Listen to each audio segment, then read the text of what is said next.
Bom, gente, então, dando continuidade à aula, como já mostrei, eh, até o momento eu tenho falado de dinâmica, né?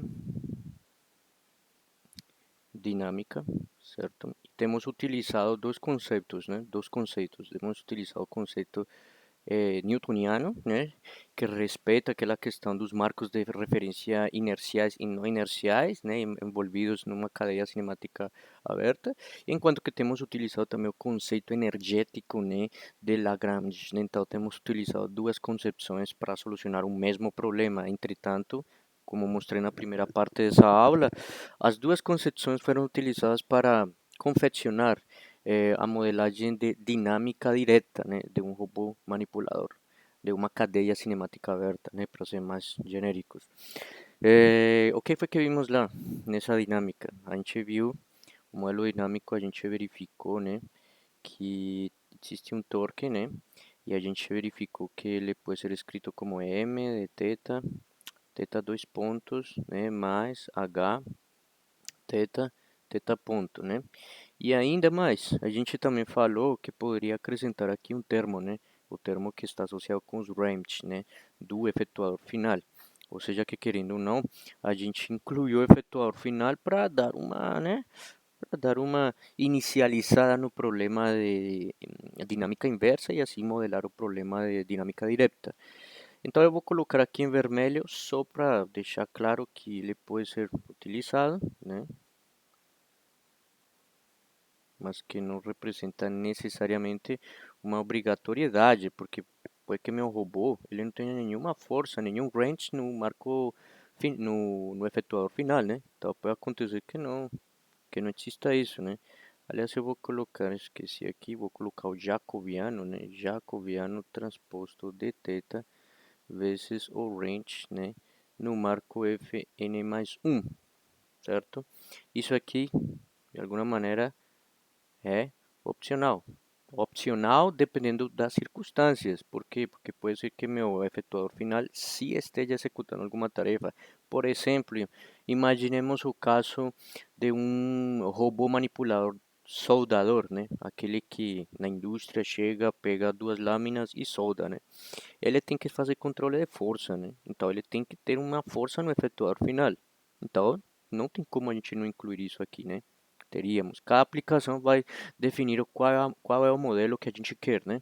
Entretanto, antes de começar essa segunda parte, eu comentei lá no final da primeira que existe uma maneira também de representar essa dinâmica não no espaço dos atuadores, né? Então essa dinâmica aqui, ela está no espaço dos atuadores, né? Então eu tenho θ, né? Então isso é o espaço dos atuadores, né? E qualquer posição, qualquer junta, né? Então, θ1, θ2, né? θ3 está dentro desse conjunto, né? Qualquer, aí está θn, né? Só que aí eu quero parar de representar minha dinâmica nesse espaço. Eu agora quero representá-la no espaço do efetuador final. Ou seja, onde realmente eu me preocupe por,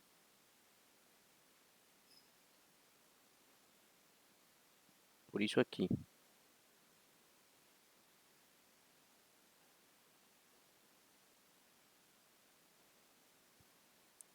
X, não, na verdade eu vou deixar assim, simplesmente as forças do efetuador final, que vocês já sabem, o range, né, do efetuador final, né, que como vocês já bem sabem, ele é definido, né, por todos os range, né, nesse caso, de toda a sua configuração cinemática, né, toda a sua configuração dinâmica, né, então cada articulação tem um range, né, então, bom,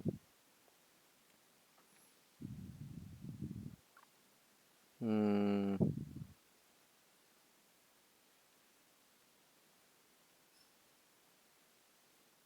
pronto, certo? Vamos ter. Então, existe uma passagem daqui para lá, né? E essa passagem eu imagino, espero que vocês já estejam pensando o que que é, né? Lembre muito bem que quando a gente está no espaço dos atuadores, né? A gente fala de teta ponto e aqui fala de twist, né? Aqui falamos do twist de quem? De todos também, todos os links. Mas se você quiser relacionar o twist do efetuador final apenas, ou seja, n mais 1, Então você tem como fazer isso com quem? Com θ ponto, né? Através de quem?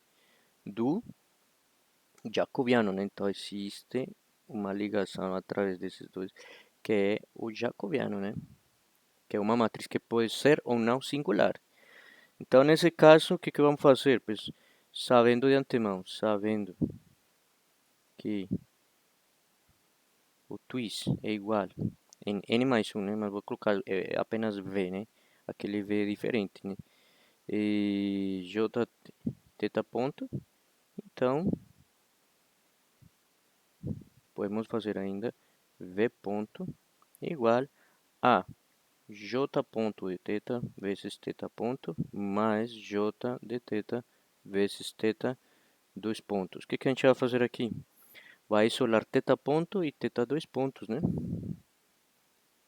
Para substituir na equação a formulação Euler-Lagrangiana, né?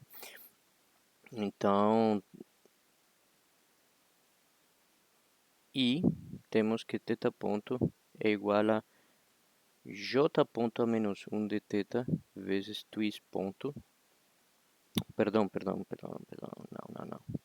Vezes twist apenas, né? Que estou usando isso aqui, né? E a partir da segunda expressão, né? θ dois pontos seria o quê? θ dois pontos seria igual a isso aqui, menos, aliás, eu vou deixar um espaço, né? Que aqui vai precisar colocar isso aqui, né? V menos J ponto de θ ponto vezes J a menos 1 de θ. Isso aqui assumindo o quê?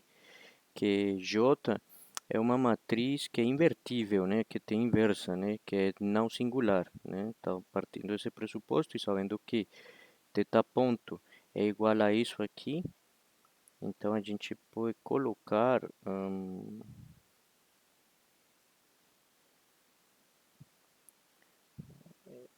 ou vamos colocar aqui θ dois pontos igual a J menos 1, aplicando o distributivo logo, né?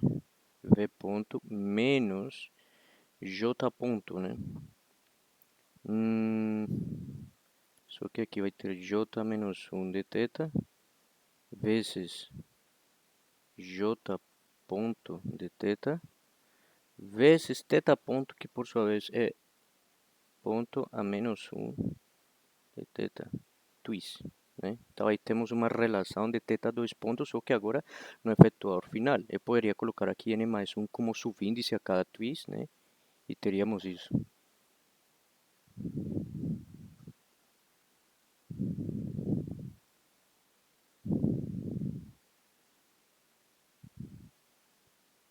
Configurando com o novo θ dois pontos a formulação Euler-Lagrangiana, temos, né? Temos o que? Temos que tal, né? Que na verdade é uma formulação Euler-Lagrangiana porque decorrente disso é essa equação que eu vou escrever aqui, a equação que a gente formulou no modelo da dinâmica direta, né? Então é a mesma coisa, só que eu vou colocar aqui tal igual a θ dos pontos que é o que? J a menos 1 de θ, né? Twist ponto menos J menos 1 de θ vezes J ponto de θ vezes J ponto a menos 1 de θ, né? Twist, né? Mais H de θ, certo? Vezes θ, aqui tem θ ponto, mas θ ponto é o mesmo que J ponto menos 1 θ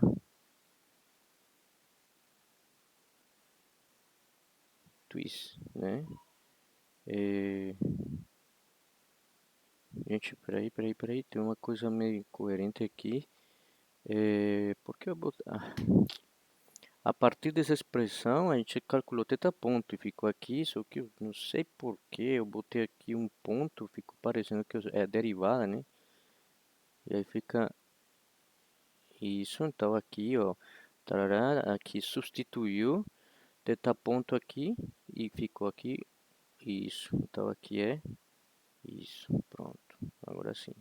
Né? Lembrando, né? Então, a partir daqui, cheguei aqui, fizemos essa expressão distributiva, aqui ficou θ ponto e substituindo por esse aqui ficou desse jeito. Pronto. E continuo fazendo a mesma coisa aqui, então apago aqui, pronto. E temos uma expressão no espaço de tarefas, né? Então está, ó. Essa aqui seria com a formulação, né, do problema utilizando o marco de tarefa. Só que aí, como vocês podem ver, tem j-1, né, multiplicado, né?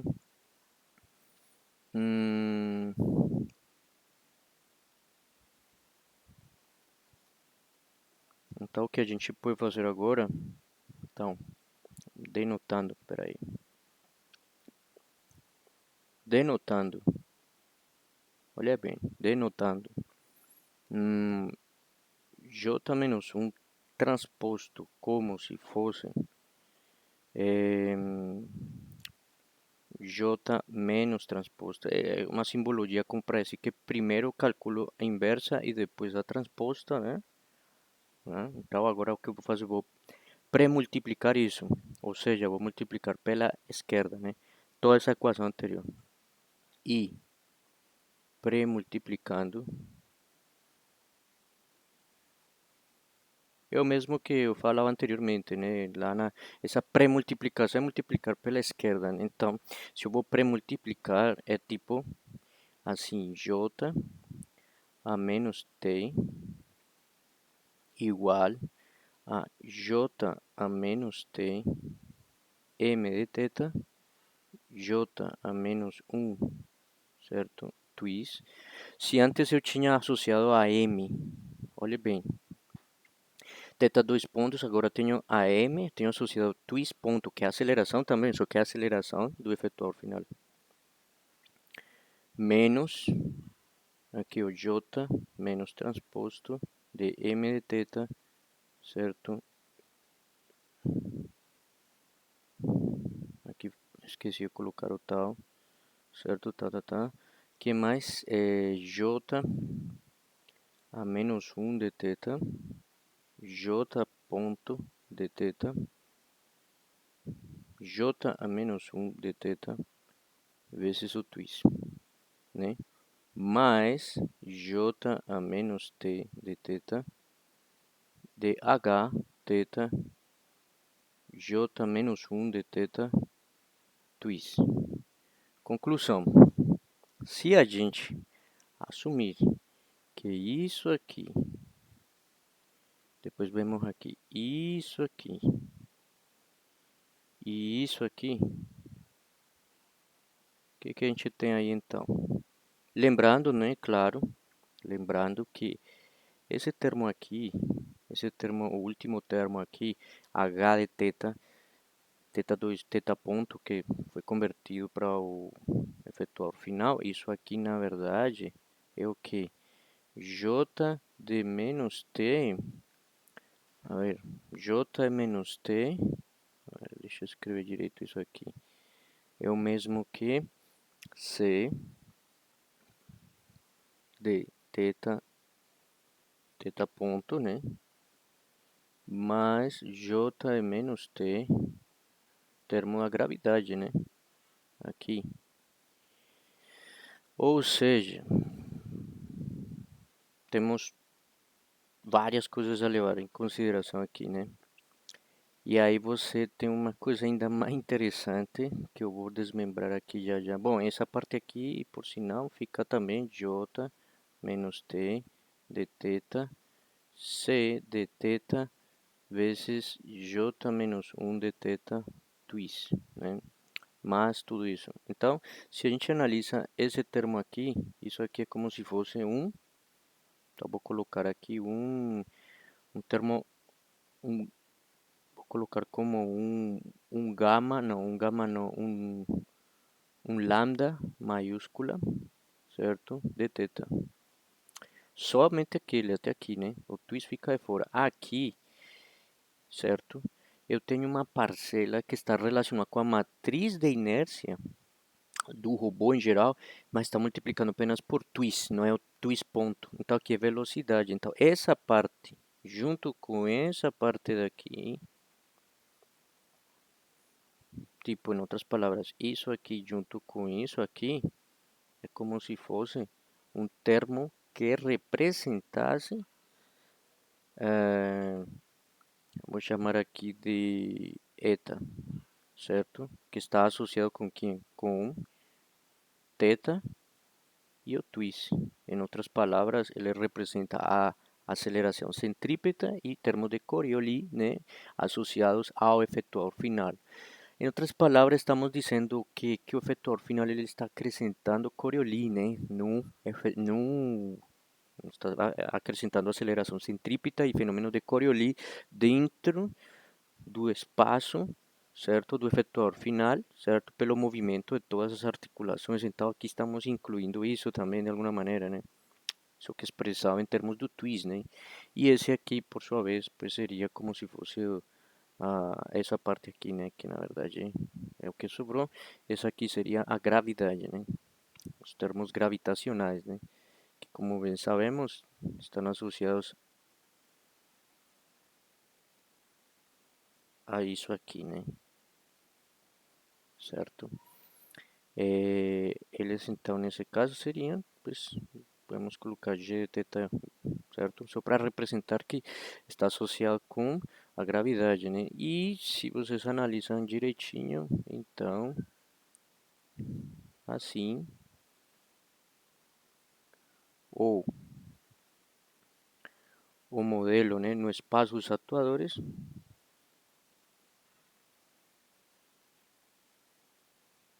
no espaço, perdão, no espaço do efetuador final, seria, eh, vamos colocar aqui, bom, e outra coisa, isso aqui, vocês já devem ter lembrado disso. Hum, essa parte aqui pode ser expressada como o range, né? ¿Por quê? Porque de alguma maneira o jacobiano ele está relacionando n juntas com 6 elementos, né? A inversa e a transposta disso está relacionando n torques com um range, certo? Então ele aqui vai me dar como resultado que um range. O range da onde? Do efetuador final. N mais 1, certo? Mas eu vou deixar genérico assim. Seria range, né? Igual a isso aqui, certo? Vezes twist ponto, certo? Mas tudo isso aí, vamos colocar mais. E aí vamos colocar em conjunto eta, teta, v mais g de teta. Pronto, e aí está, em termos do efetuador final. Esse aí seria nosso, digamos assim, nossa parcela final com relação aos passos dos atuadores. E agora podemos ver uma outra parte onde eu vou explicar as restrições, né? Restrições dinâmicas, né? Ou seja, ou melhor, a dinâmica restrita quando o sistema está sujeito a restrições cinemáticas, né? Então, evidentemente, se meu sistema ele tem restrições cinemáticas, em outras palavras, não tem como se movimentar em todos os graus de liberdades possíveis que cada articulação fornece, então é porque todas as articulações devem ter no mínimo um número de restrições cinemáticas e elas devem, de certa maneira, restringir os movimentos e devem existir também empecilhos para que esses movimentos aconteçam. Esses empecilhos são forças, né? Então, de alguma maneira, essas forças definem também uma restrição dinâmica, porque afeta o modelo dinâmico, né? Então, para garantir isso, né, a gente tem que analisar a priori, né, a forma Pfaffiana das restrições cinemáticas, né? Então, eu vou continuar aqui. Bom, aqui já finalizamos, né, a parte do modelo Euler-Lagrangiano, só que no espaço dos no espaço do efetuador final, né? Isso aqui tudo ainda pode ser substituído por um sei lá, um eta linha, né? Como vocês queiram chamar, né? Pronto, certo? Sendo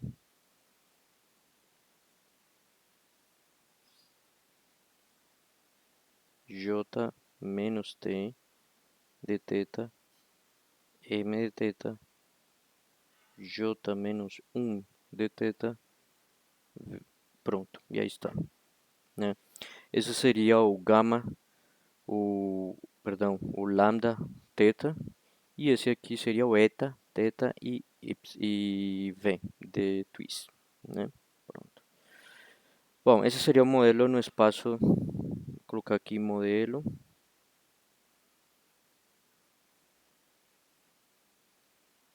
Esse aqui seria o modelo Euler-Lagrangiano, né? No espaço dos, no espaço do efetuador final, né?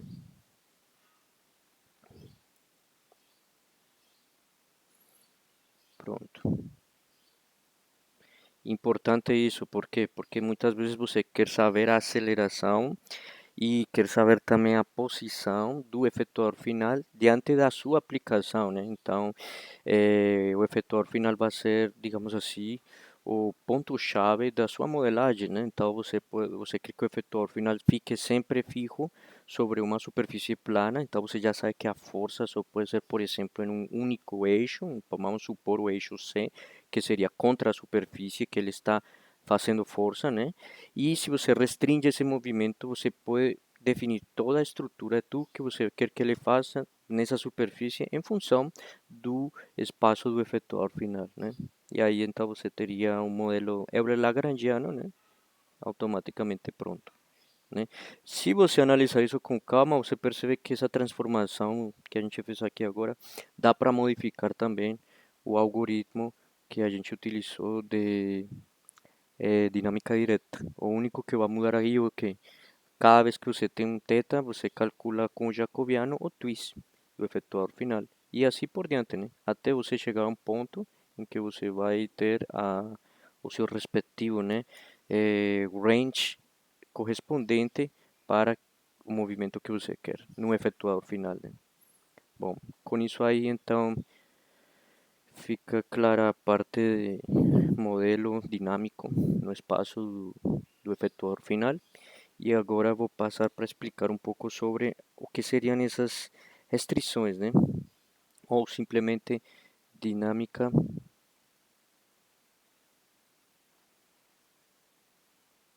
com,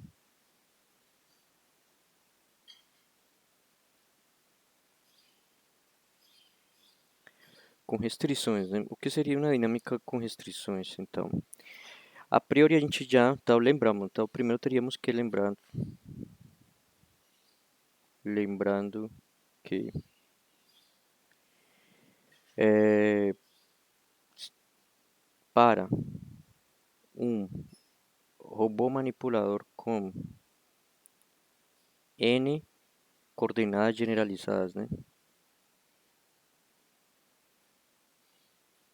Já estou utilizando a terminologia das últimas aulas, né? Que para um robô,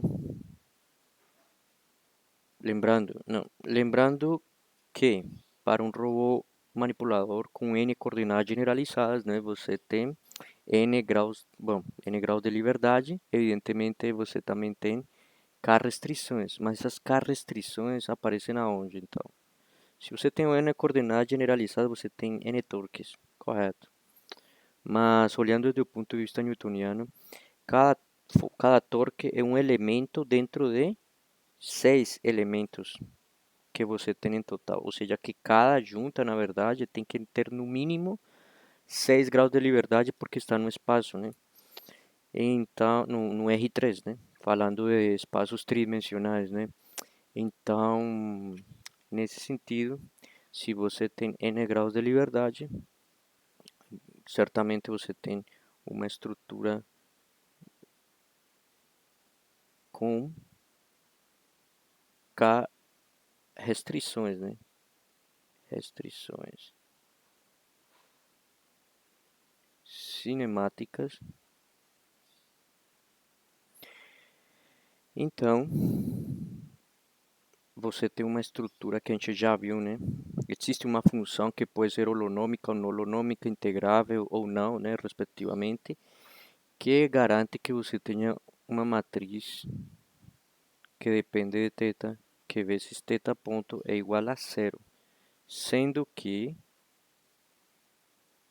A de θ pertence a matrizes de dimensão K por N, certo? Pronto. Nesse sentido, K por N e θ pertencem evidentemente a vetores de dimensão N. Pronto. Então, com essas estruturas aí, o que a gente sabe é que as restrições cinemáticas o número de restrições cinemáticas é equivalente, né, ao número de movimentos impossibilitados, certo? Tal que se eu violo uma delas, vou ganhar um grau de liberdade. Então é basicamente o que acontece com forças como atrito, por exemplo. Se minha roda, aqui uma observação, né? Matematicamente falando, se eu tenho uma roda, né? E ela está sobre o plano, que é uma coisa que a gente já viu várias vezes aqui, tentando fazer o desenho em 3 dimensões, né? E essa roda, ela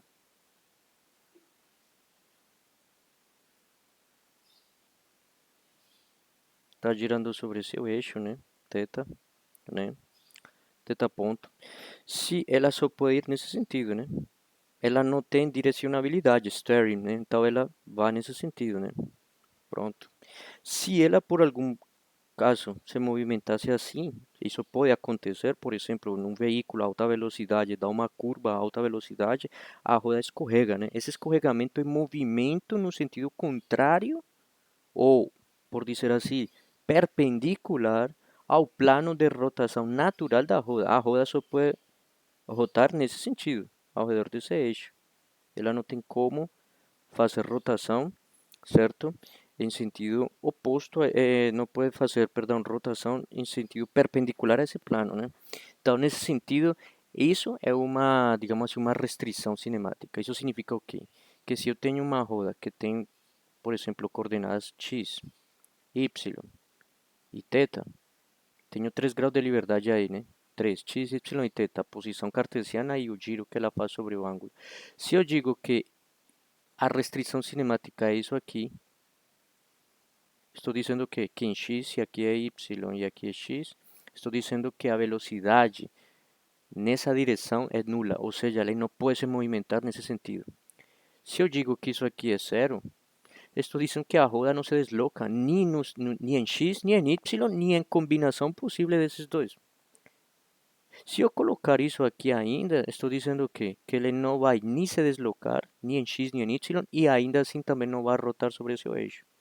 Isso aqui é uma maneira bem, digamos assim, sistemática de entender as restrições cinemáticas, né?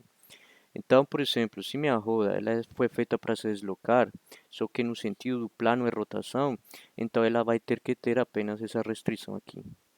E de fato, né, ela tem uma restrição cinemática nesse probleminha aqui, certo? Uma única restrição cinemática, ou seja, K é igual a 1. Então, aqui teria que ser uma matriz de 1 por quantas coordenadas tem aqui? 3. Então, de 1 por 3. Uma matriz de 1 por 3 é um vetor de 3 por 1 transposto, né? Mas como a estrutura é genérica, então a gente fala que é uma matriz de 1 por 3. Beleza. Mas basicamente é isso, né? Aí o que que eu quero dizer com isso aqui, gente? Então, que essa estrutura aí, além de se referir ao movimento cinemático e à permissão que o sistema tem de se movimentar em um sentido ou outro, ela também está muito interligada com o fato das forças que atuam sobre o sistema, né? De alguma maneira eu quero dizer o que com isso. Por exemplo, vamos supor o mesmo problema da roda, né? Vou apagar isso aqui.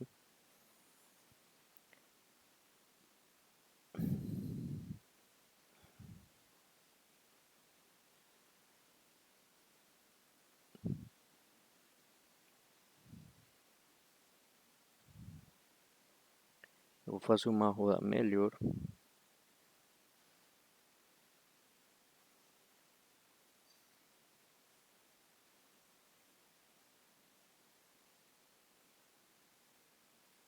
Aqui é a superfície, né? E ela tem essa capacidade, né? Vamos colocar o marco fixo aqui, só para ter uma ideia. Não, vou colocar ele assim. Pronto. Marco fixo. A minha roda está aqui. Tem um eixo aqui que representa é um eixo que pode ser representado por um vetor pequenininho que representa a área de um plano que é o plano que está associado à roda, né? Então a roda só pode girar sobre esse plano, né? Se ela se desviar desse plano imaginário, então ela tem algum problema, ou ela tem direcionabilidade, ou ela está atuando sobre o fenômeno de força de alguma outra coisa. Uma dessas coisas pode ser o quê? O atrito. Então o atrito ele é um violador, certo? De restrições cinemáticas. Então, por exemplo, aqui eu tenho isso aqui, ó,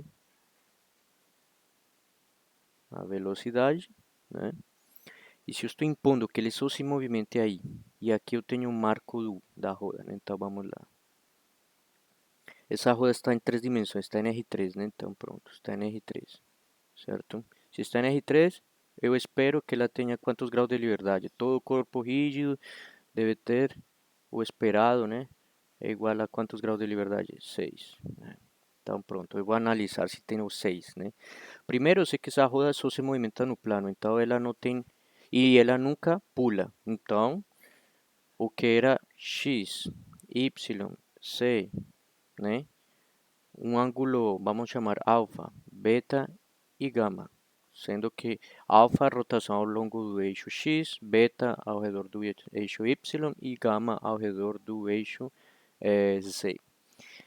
Se ele só se movimenta aqui nessa direção, aqui é x, aqui é, vamos colocar y, x e c. Se ele só se pode movimentar nesse sentido, é velocidade em y. Então a velocidade em x ponto é igual a zero. Em y pode ser diferente de zero. Em c ponto ele não vai pular, então ele também tem que ter zero aqui. Ela roda em alfa é ao redor do eixo x. Roda, roda. Então aqui é diferente de zero. Aqui não. Então aqui é zero. E aqui também não. Então é zero também. Nesse sentido, eu tenho o quê? Desses 6 graus de liberdade, eu tenho exatamente quais? Só tenho x ponto e, e alfa. Alfa ponto. Só tenho x e alfa. Então, meus graus de liberdade, que deveriam ser 6, agora passaram a ser quanto? Df igual a 2. Ou seja, que eu tenho 4 restrições cinemáticas. Nesse mesmo sentido, eu faço a pergunta.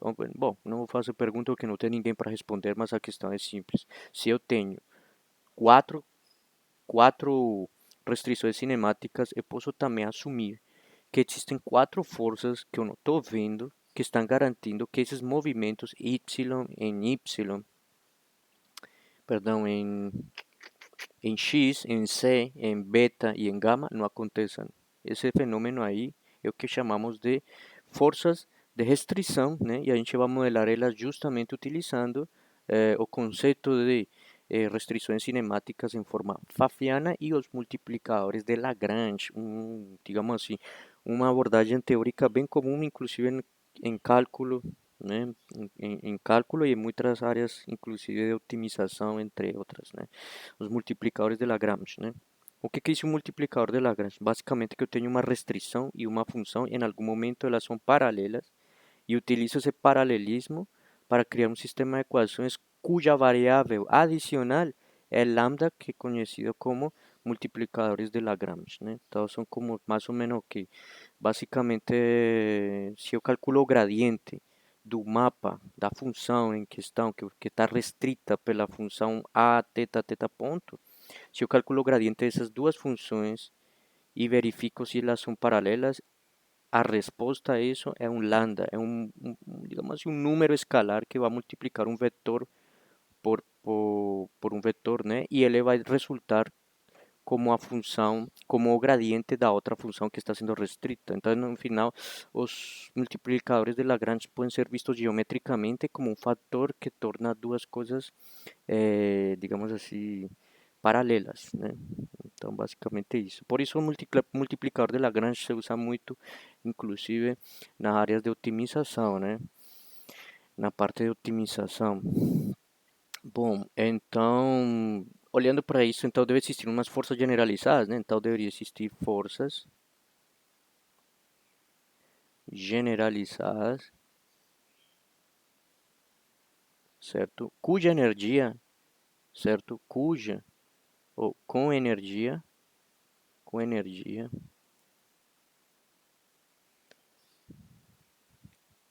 nula. Isso significa o quê? São forças que não estão fazendo nenhum trabalho, mas que pelo simples fato de não existir movimento nessa região, nesses graus de liberdade, se tornam necessárias para assim poder assumir, né, que nosso modelo tem também restrições, digamos assim, restrições associadas às forças generalizadas, né? Então, vamos lá. Então, exemplo, né? Se eu tenho um robô aqui, né? Só para explicar, né? Tem um robô aqui, tá, tá, então, ele tem três articulações, né? Então, aqui eu tenho teta um, teta 2, teta 3. Ou seja que, para cada articulação, eu vou ter um conjunto de restrições cinemáticas. Se são de revolução, certo? E vamos supor que aqui está em R3, apesar de que meu desenho está em R2, mas eu vou assumir que está em R3, né? Então, pronto. Meu espaço de trabalho, R3, etc. E aí, eu vejo o seguinte, eu começo a pensar, nossa, quantas restrições eu tenho em teta 1? Eu tenho exatamente 5, né? Porque ela é de revolução, só se movimenta em um eixo, então tem mais 5 movimentos que ele não pode, são restrições. Ou mesmo aqui também tenho 5 e aqui também tenho 5 restrições. Ou seja, para cada uma delas eu vou ter 5, em total eu tenho 15 restrições cinemáticas. Só que aí vem outro detalhe. Como é que eu sei quantas restrições cinemáticas eu tenho no robô em total, sendo que eu tenho uma formulação Pfaffiana, né? Então, aí a gente resume da seguinte maneira: o conjunto de forças generalizadas, nesse caso tal, né, tal, transposto vezes θ ponto tem que ser igual a zero. Isso é o mesmo que falar isso aqui. Forças generalizadas com energia nula. O que significa isso? Tem forças, ou melhor, tem forças generalizadas que associadas ao comportamento restrito tem que dar zero. Essas são justamente nesse exemplo aqui, por exemplo, foram 4 que quando multipliquei por θ ponto deu zero. Ou seja, vou colocar aqui tal que J, movimentos, melhor, movimentos, tal que representa movimentos nulos. Ou seja, não existe movimento, né? Velocidade zero, tal, etc. Não existe movimento. Então, essa condição aqui se reduz a isso, né? Se a gente assume que para cada força generalizada que não exerce um movimento efetivo, existe também uma restrição cinemática que representa um movimento não efetivo, então podemos dizer, de alguma maneira, que então podemos afirmar, né? Podemos afirmar que Em, que tal? Vamos colocar tal R, né? É igual.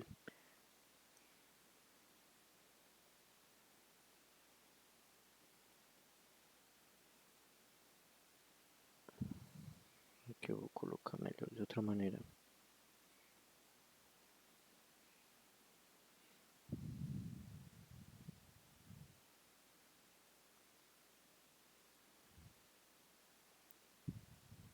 Eu vou colocar assim.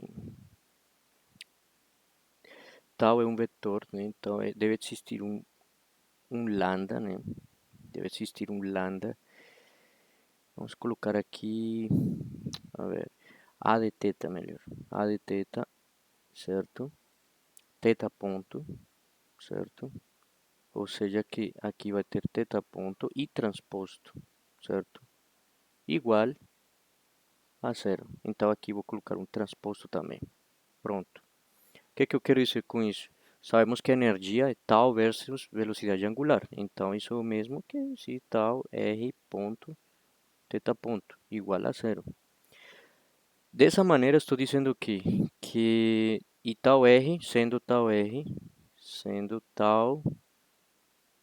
r, forças generalizadas associadas a movimentos nulos. Energia zero. Então, certo? Partindo desse pressuposto de que essas duas coisas podem ser iguais, eu vou colocar aqui em roxo um lambda. Isso estou dizendo que esse vetor aqui e esse vetor aqui são paralelos. Se são paralelos, então é porque deve existir um escalar, né? Um vetor multiplicado por um escalar que dá outro é porque é paralelo. Só isso. Isso aí é um teorema básico da álgebra linear, né? Então, se eu multiplico dessa maneira, eu já estou garantindo que, certo? Eh, existe uma estrutura pronta para isso, né? Então, eu vou colocar aqui assim. Então, eu vou colocar aqui tal R, certo? Seria o mesmo que a teta, certo? Lambda.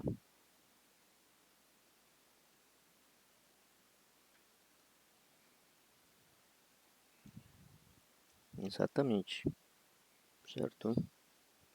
E aqui transposto. É,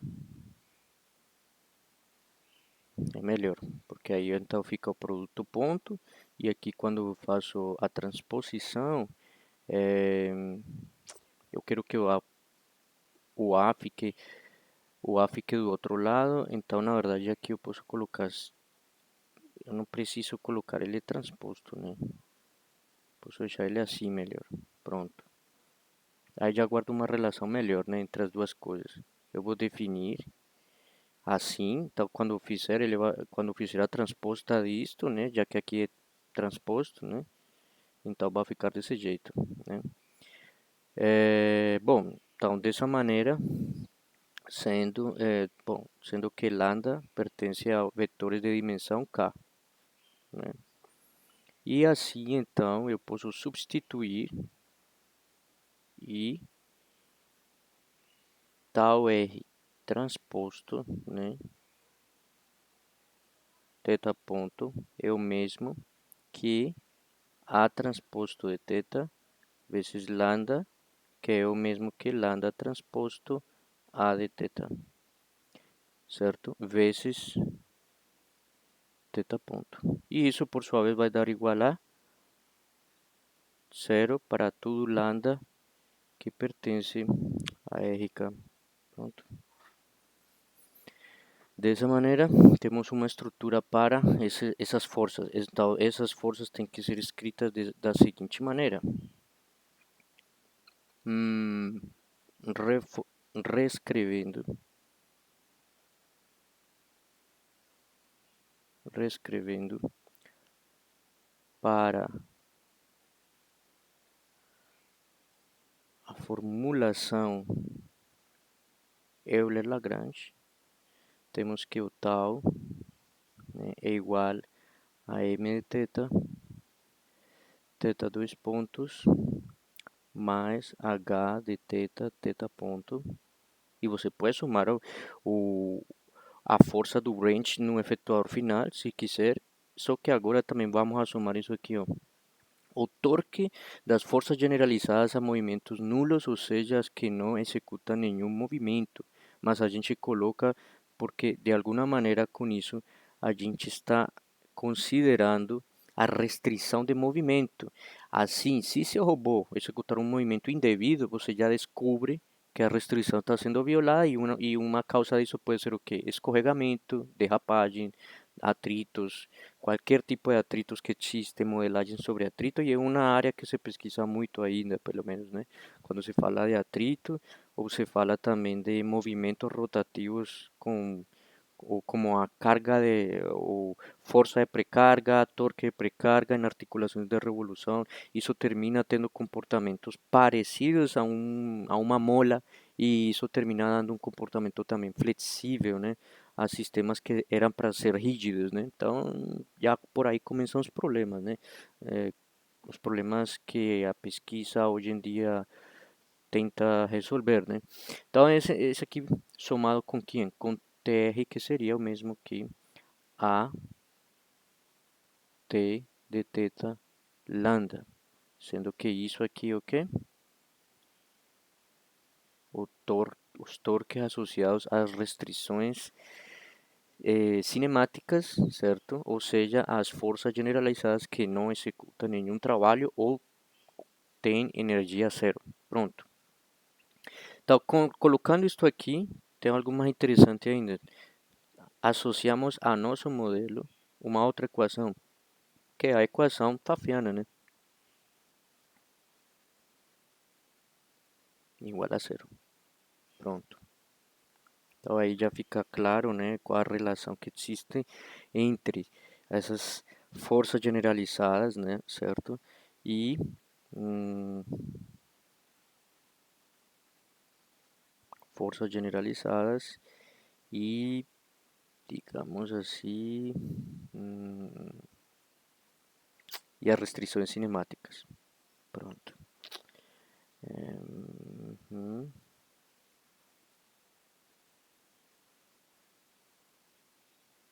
uhum, pronto. Deixa eu ver aqui. Acho que colocamos aqui. Ficou definido, ficou. Aqui, ó, a matriz A, ela é K por N, né? Então, obviamente, torque tem que depender de A transposto, porque o torque são quê? São quantos torques, na verdade? São N torques, né? Só que você vai ter por cada N torques, por cada um torque desse, você vai ter K restrições, né? Então, por isso que você vai ter TR igual a quê? A A transposto, que vai dar N por K. N por K, certo? E vai multiplicar por lambda K, que são multiplicadores de Lagrange, que na verdade são combinações lineares de uma base que gera torques, certo? Torques associados a essas forças generalizadas que não têm movimento. Só não sei se a melhor maneira de explicar isto aqui seria dizendo o seguinte, ó. Se A de θ pertence a R K por N, né? Então, o torque das forças, né, generalizadas que têm associadas a restrições, né, de movimento, tem que pertencer a N por K, já que tal é de N elementos.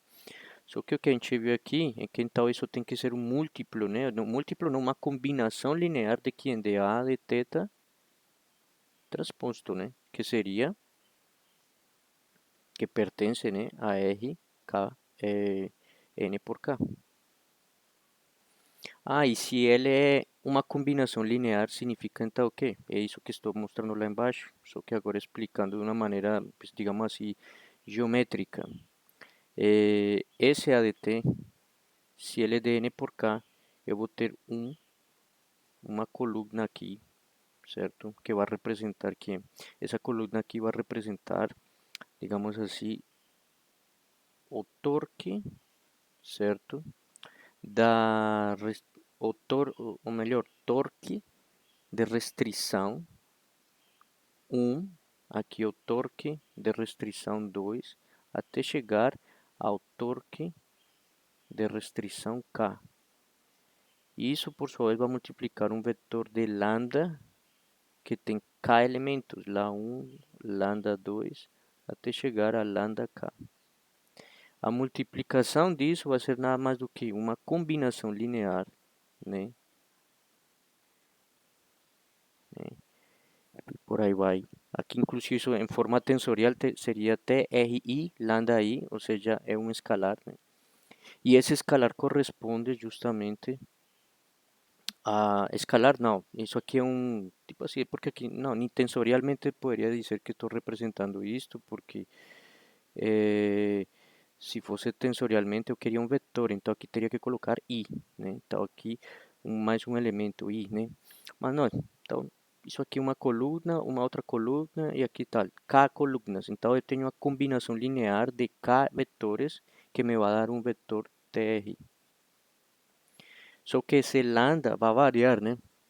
Esse lambda pode variar, vai ser calculado em função de que da própria dinâmica, que eu já vou mostrar isso. Mas a questão é que isso aqui que está acontecendo define tal R1, tal R2 como uma base para todas as forças que no sistema correspondem a movimentos nulos. Acho que dessa maneira fica mais claro. E aqui colocamos tipo um gen, em inglês spam, né? Tudo de quem? Do Isso aqui é uma base associada aos espaços, aos torques, né? Vamos colocar aqui, cujos movimentos são nulos, nesse caso, restrições cinemáticas. Então, esse espaço vou chamar espaço de restrição, ou melhor, hum, espaço de dinâmica restrita, né? Então, o espaço de dinâmica restrita é definido por isso aqui, por um conjunto de vetores. E quem é que define a combinação linear deles? Pues evidentemente os próprios multiplicadores lambda, que são os que a gente vai chamar de multiplicadores de Lagrange, né? Sendo lambda os multiplicadores de Lagrange. Pronto.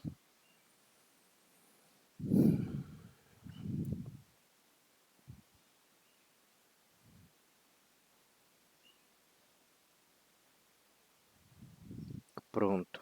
Dessa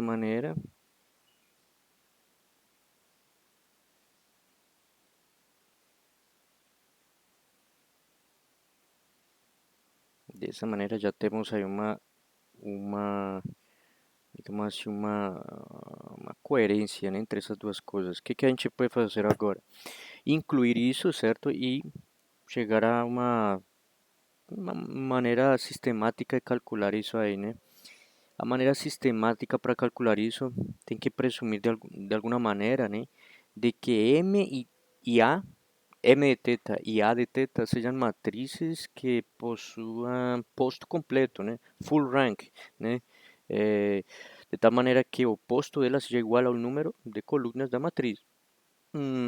Essas matrizes geralmente, a matriz M geralmente é de posto completo, é uma matriz quadrada, né? Mas a matriz a depender do número de variáveis que descrevem as restrições e a depender do número de restrições, ela pode ser uma matriz que não possui, né, posto completo, né? Pode ter, o posto pode ser menor que o número de colunas. E quando o posto, né, é menor que o número de colunas, então seguramente você vai ter algo como isto, né? Tipo, observação, né? Observação.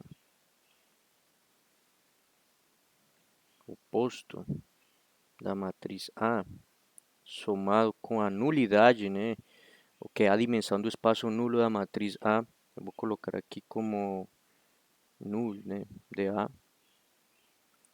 Vai ser, tem que ser igual a N, número de colunas. Quando a nulidade é zero, é porque evidentemente não tem nenhum vetor que pueda ser gerado a partir de outro nesse espaço, então não existe nulidade. Mas aqui, se é completo, então beleza. Então, nesse caso, o posto vai ser igual ao número de colunas. Mas pode acontecer que o posto não seja completo, que o posto seja igual a n menos 1 e a nulidade seja 1. Então, quer dizer que o meu sistema muito provavelmente tem determinante zero. E se o determinante é zero, pues não tem inversa, então ela é singular. E isso são um conjunto de teoremas que são equivalentes, né? Mas aí está a relação. E isso pode acontecer por quê? Porque muitas vezes você tem restrições que aplicam em uma articulação e em outra não. Então, o número de articulações não necessariamente significa igual número de restrições cinemáticas. Então, aí pode trazer um problema interessante, né? Mas, passando por em cima disso, né? Eh, vamos assumir, então, consideremos o seguinte, é, a ponto teta, a teta, teta ponto, né? Igual a zero. É, forma Pfaffiana, né? Certo? Pronto. E a derivada disso seria a ponto de teta vezes teta ponto mais a de teta, teta dois pontos, igual a zero. Certo? E e assumindo que o posto disso, posto de A de teta, que eu também coloco às vezes a letra rho, né, grega, para representar a mesma coisa, né? Então, só para não ficar aéreo nessa parte, eu vou dizer que são iguais a n, né? Sendo que aqui é n, né? Então, n, né? Ou e que o posto da matriz m de teta também é igual a n, ou essa mesma coisa também quer dizer que o posto de A transposto de θ é igual a K, né? São coisas equivalentes, né? Então, assumindo isso, então a gente pode chegar à conclusão de que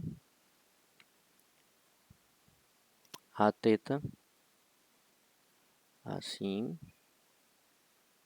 a ponto de θ, θ ponto, mais a de θ, θ dois pontos. Θ dois pontos a partir do problema da dinâmica direta seria exatamente o que? M inversa de θ, que multiplica por tau menos h de θ, θ ponto, menos, nesse caso, considerando o fato de que temos forças de restrição que são modeladas como A transposto de θ lambda, certo? É igual a zero. A partir daqui, a gente tem uma estrutura já definida para quem? Para lambda, né?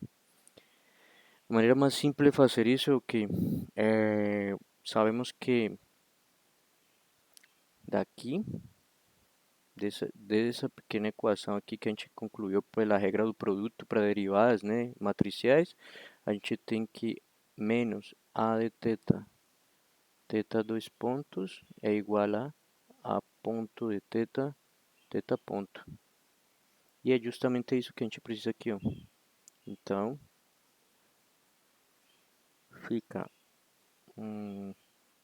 menos a de θ, θ dois pontos, mais a de θ, m 1 de θ, tal, menos h de θ, θ ponto, menos a de θ multiplicadores de Lagrange igual a zero. Pronto. E feito isso, então o que que a gente tem aqui?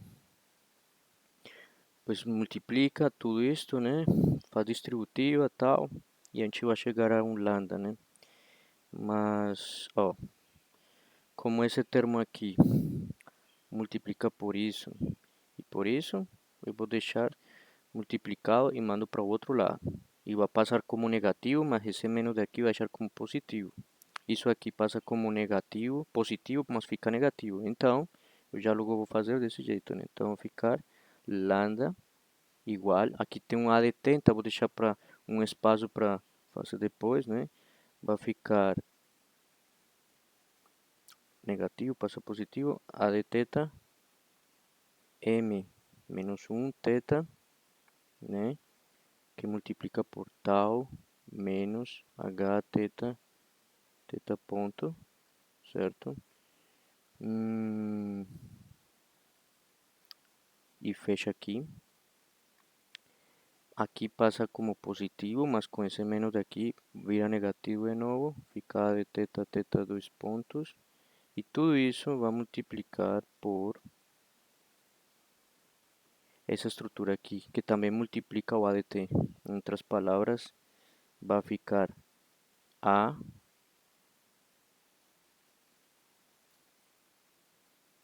inversa de A de teta, M menos 1 de teta, A transposta inversa, certo? Essa estrutura aqui é o multiplicador de Lagrange para cada iteração. Ou seja, que naquele problema de dinâmica direta, se a gente tivesse que modelar o sistema, é só acrescentar mais esta equação lá no processo iterativo e ir atualizando o nosso sistema. O interessante disto, como já disse, é que você está incluindo as restrições. Ou seja, que se você, por exemplo, acrescentar atrito, se no VRAP você acrescentasse atrito, então o que que iria acontecer? Ele iria se movimentar em outro sentido e aí o modelo dinâmico iria se deformar e aí você iria ver um movimento estranho, que é o que acontece, né? Se meu robô ele tem que, por exemplo, se ele tem um motor com defeito, tem muito escorregamento na parte interna do rotor com o estator, se você tem um fenômeno de slip, né, um escorregamento, isso pode trazer um fenômeno de rotação diferente que não é o que você esperava. Logo, sua posição angular vai ser imprecisa. Logo, você vai ter erros de posição. E isso aí é um problema típico de restrições cinemáticas, onde seguramente, tipo assim, as forças de restrição não estão sendo respeitadas e termina acontecendo que um comportamento dinâmico caótico, né? Então, digamos que esta é talvez a coisa mais interessante dentro dos sistemas robóticos, né? A parte do multiplicador de Lagrange. Pronto. Bom, e feito isso, então a gente substitui lá no modelo, né? O modelo lagrangiano, né? M teta 2 pontos, né? Cadê? Substitui aqui, né? Cadê? Acho que não botei. Ah, aqui, exato, aqui. Bota aqui, nessa estrutura aqui, a gente bota o lambda, remaneja tudo isso e com certeza vai ter um modelo um pouco diferente, mas vai ter, como já disse, o comportamento restrito de todos os movimentos que não são permitidos, né? E aí está.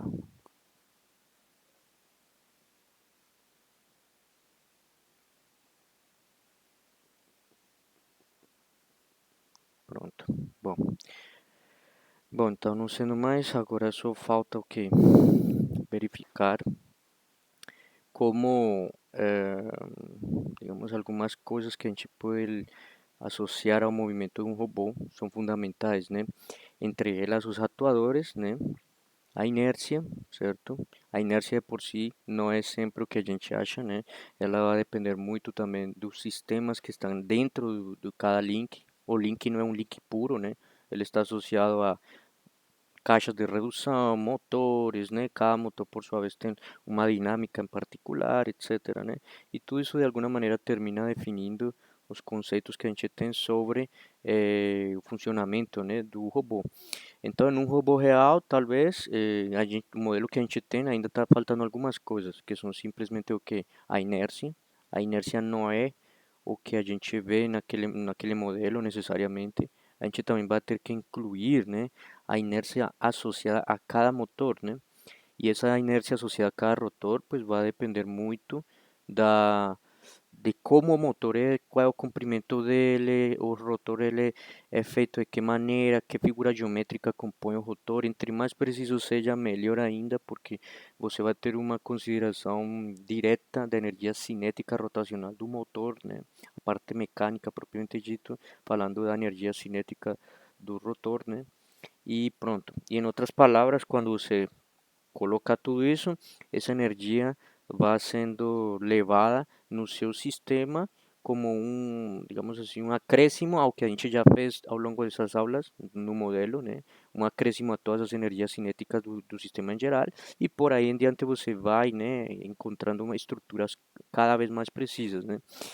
A ideia é incluir a cinética mais aproximada à cinética real, da energia cinética real, é justamente para conseguir modelos de controle cada vez melhores, né? Então, tudo isso que a gente está fazendo, a priori, é só para a gente entender como funciona o robô. Só que entender como funciona é fundamental para quem está preocupado no controle do sistema, né? Então, se eu tenho um sistema que tem uma má modelagem, por exemplo, uma péssima modelagem dos fenômenos que violam as restrições cinemáticas, provavelmente eu vou ter um controlador não muito bom, né? Tipo, eu vou ter um controlador que assume que meu sistema é ideal, sendo que pode acontecer atrito, pode acontecer desgaste dos motores, dos, das engrenagens, isso por sua vez traz não linearidades, né, de comportamento na entrada do sistema, né?